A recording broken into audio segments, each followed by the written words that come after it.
সরকার যদি আগামীকাল জাতীয় পার্টি এবং 14 দলের সাংগঠনিক কার্যক্রম নিষিদ্ধ ঘোষণা করে আগামী পরশুদিন নির্বাচন কমিশন জাতীয় পার্টি এবং 14 দলের নিবন্ধন স্থগিত ঘোষণা করবে।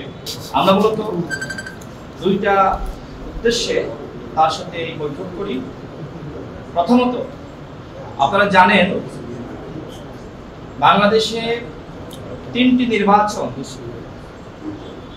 অত্যন্ত ন্যাক্কারজনক এবং জাতির জন্য লজ্জাজনক ছিল।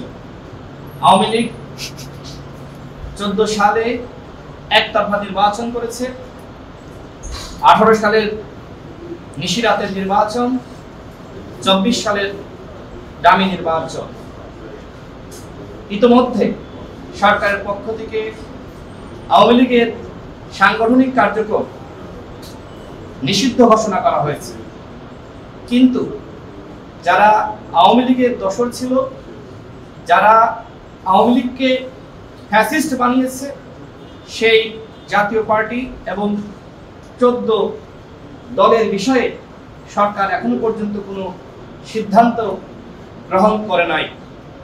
এর আগে আমরা মাননীয় প্রধান নির্বাচন কমিশনার বরাবর একটি চিঠি দিয়েছিলাম, যেমনিভাবে আওয়ামী লীগের নিবন্ধন স্থগিত করা হয়েছে, ঠিক একই প্রক্রিয়ায় জাতীয় পার্টি এবং 14 দলের নিবন্ধন স্থগিত ঘোষণা করতে হবে।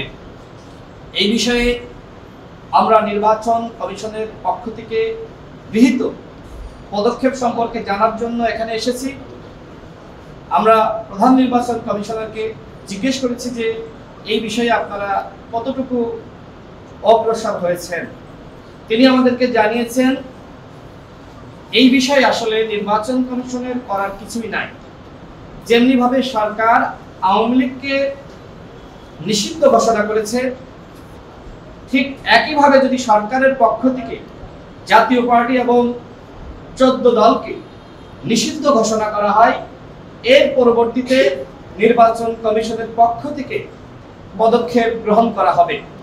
অর্থাৎ সরকার যদি আগামীকাল জাতীয় পার্টি এবং 14 দলের সাংগঠনিক কার্যক্রম নিষিদ্ধ ঘোষণা করে আগামী পরশুদিন নির্বাচন কমিশন জাতীয় পার্টি এবং 14 দলের নিবন্ধন স্থগিত ঘোষণা করবে।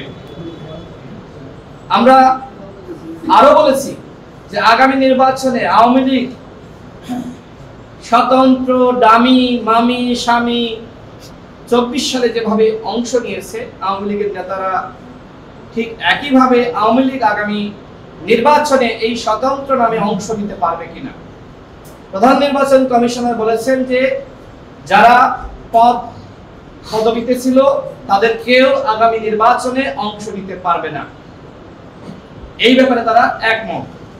আমরা এটিও বলেছি যে ঠিক আছে, যারা আওয়ামী লীগের পদে ছিল তারা নির্বাচনে অংশ নিতে পারলো না, কিন্তু একজন এমপির ভাই যিনি আওয়ামী লীগের অ্যাসোসিয়েট, যিনি ডামি এমপি, নিশিরাতের এমপি, একতরফা এমপি বানানোর জন্য কাজ করেছে, যিনি তার ভাইয়ের ডান হাত বা বাম হাত হিসেবে কাজ করেছে, ওই আওয়ামী লীগের অ্যাসোসিয়েটস বা যারা ফ্যাসিবাদের দোসর ছিল তারা নির্বাচনে অংশ নিতে পারবে কিনা, তিনি একটু কনফিউশনে পড়ে যান। এরপরে আমরা বিষয়টি ব্যাখ্যা করি। মনে করেন আগামী নির্বাচনে আওয়ামী লীগের দামি এমপিরা বা আওয়ামী লীগের যারা পদে আছে অংশ নিতে পারলো না, সেক্ষেত্রে এই যে আওয়ামী লীগের পরিবারের সদস্য যারা ছিল তারা যদি স্বতন্ত্রভাবে অংশ নেয়, তাহলে মোটামুটি তারা হয়তো 50 থেকে 60টি আসন পাবে। গোপালগঞ্জ, ফরিদপুর, মাদারীপুর বিভিন্ন জায়গায় আওয়ামী লীগের ঘাঁটি রয়েছে। সেক্ষেত্রে তো প্রথমবার এই আওয়ামী লীগ স্বতন্ত্রভাবে তারা আসলো, কারণ তাদের সেই অর্থনৈতিক ভিত্তি রয়েছে। শুধুমাত্র হাসিনা পালিয়ে গেছে, কিন্তু হাসিনা যে ফ্যাসিবাদী সেটআপ পুরোটাই রয়ে গেছে। তো তারপরে তো আসলে এই স্বতন্ত্ররা মিলে তারা একটি দল গঠন করবে এবং আওয়ামী লীগের সমস্ত নেতাকর্মীরা জানবে যে এটাই আওয়ামী লীগ। আওয়ামী লীগ একটা কৌশল নিয়েছে। এইভাবে তো আওয়ামী লীগ ফিরে আসতে পারে। তখন তিনি আমাদেরকে আশ্বস্ত করেছেন যে এই বিষয়ে তারা ভাববেন। অর্থাৎ গণ অধিকার পরিষদের দাবি ছিল আওয়ামী লীগ এবং তার অ্যাসোসিয়েটস আগামী নির্বাচনে কেউ অংশ নিতে পারবে না। আপনারা যারা লড়াই করেছেন তারা যদি এক থাকেন, অন্তত আওয়ামী লীগের বিষয়ে বা জাতীয় গুরুত্বপূর্ণ আরো কয়েকটি বিষয়ে, তাহলে আমাদের জন্য কাজ করতে ভালো হয়।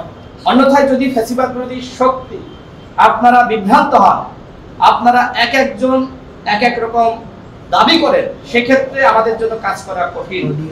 তার মানে এখন ডক্টর মোহাম্মদ ইউনূসের দায়িত্ব এই জাতীয় পার্টি এবং 14 দলের সাংগঠনিক কার্যক্রম নিষিদ্ধ করা।